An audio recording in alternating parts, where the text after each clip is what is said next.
Good evening. आज का हमारा टॉपिक है erythrocyte. Today will be discussing about on the topic erythrocytes. Erythrocytes क्या होती हैं? आरबीसी को हम इरेथ्रोसाइट्स भी कहते हैं, जिसका पूरा नाम रेड ब्लड कार्पसेल्स या रेड ब्लड सेल होता है।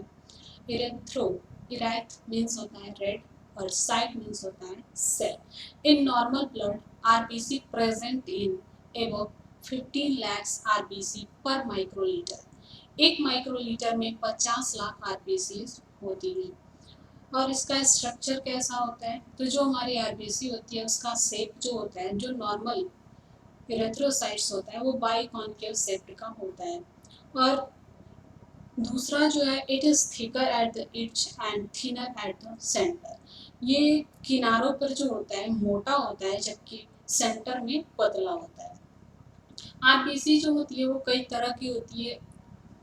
डिफरेंट काइंड्स ऑफ डिजीज में वो डिफरेंट शेप एंड साइज की दिखती है। तो जो नॉर्मल इरेथ्रोसाइट्स होती है उसे नॉर्मोसाइट कहते हैं। जैसे कि the RBC which have normal shape are called normocyte. जो आरबीसी सामान्य शेप दिखाती है, रिप्रेजेंट करती है, उसे हम नॉर्मोसाइट कहते हैं। नॉर्मो मीन्स होता है नॉर्मल एंड साइट मीन्स होता है cell. The average diameter of RBC is 7.4 micrometre. जो आरबीसी का शेप होता है वो 7.4 माइक्रोमीटर इन डायमीटर का होता है। और जो नॉर्मल आरबीसी होती है उसमें कहीं भी न्यूक्लियस प्रेजेंट नहीं होता है। जबकि जो हमारी डब्ल्यूबीसी होती है उसमें न्यूक्लियस प्रेजेंट होता है। लेकिन जो हमारी आरबीसी होती है, इरेथ्रोसाइट्स होती है, उसमें किसी भी प्रकार का कोई भी न्यूक्लियस कहीं भी प्रेजेंट नहीं होता है। But in disease condition, nucleated RBC may be found in peripheral blood.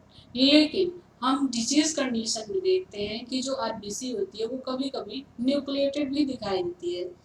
लेकिन बहुत सारी डिजीज कंडीशंस होती है उसमें पेरिफेरल ब्लड में न्यूक्लिएटेड आरबीसी होती ही होती है।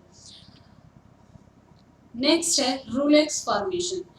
होता है क्या है कि जो हमारी आरबीसी होती है वो सिक्के के रूप में एक जगह पर इकट्ठी हो जाती है। जैसे कि the RBC have a tendency to clot together like piles of coins, that is called rouleaux formation. होता है क्या है कि जो आरबीसी होती है वो एक पर एक सिक्के के जैसे इकट्ठी हो जाती है और उसे ही हम रूलेक्स फॉर्मेशन कहते हैं। नेक्स्ट है कलर ऑफ आरबीसी। आरबीसी का जो कलर होता है वो रेड होता है। वो किस लिए होता है? क्योंकि उसमें हीमोग्लोबिन प्रेजेंट होता है। हीमोग्लोबिन कहाँ प्रेजेंट होता है? तो जो आरबीसी का सेंटर पार्ट होता है हीमोग्लोबिन वही प्रेजेंट होता है। आरबीसी का जो कलर होता है अगर हम उसे किसी स्टेन से स्टेन कर देते हैं, जैसे रोमानोवस्की स्टेन या फिर किसी भी स्टेन से हम उसे अगर स्टेन लिस्मान स्टेन या रोमानोवस्की स्टेन किसी भी स्टेन से अगर हम उसको स्टेन करते हैं तो स्टेन करने के बाद वो अलग कलर शो करती है, जबकि विदाउट स्टेनिंग वो अलग कलर शो करती है। And unstained RBC under the microscope show a light greenish yellow colour at the edge. अगर हम किसी अनस्टेन विदाउट स्टेन आरबीसी को माइक्रोस्कोप में ऑब्जर्व करते हैं तो वो लाइट ग्रीनिश येलो कलर का उसका किनारा दिखाई देता है। जो किनारा होता है आरबीसी का वो लाइट ग्रीनिश येलो कलर का दिखाई देता है।